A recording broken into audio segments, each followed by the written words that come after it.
Hey everyone, welcome back to Smart 4 Home. Today, we'll show you how to connect your Apple AirPods to a Samsung TV so you can enjoy your favorite shows and movies without disturbing others.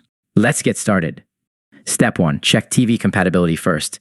Ensure your Samsung TV supports Bluetooth connectivity. Most modern Samsung TVs do, but it's good to double check in your TV settings. Step 2. Put AirPods in pairing mode next. Grab your AirPods and open the case. Press and hold the setup button on the back until the status light flashes white. Step 3. Open TV Bluetooth settings now.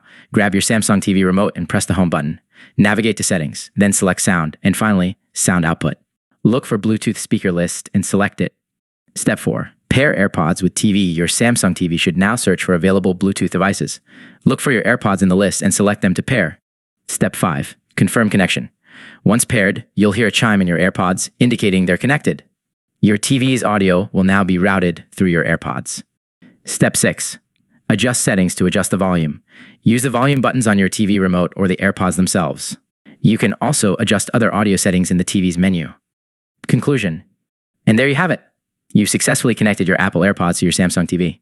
Now you can enjoy a more personalized viewing experience without disturbing those around you. If you found this video helpful, don't forget to like, comment, and subscribe for more tech tips. Thanks for watching.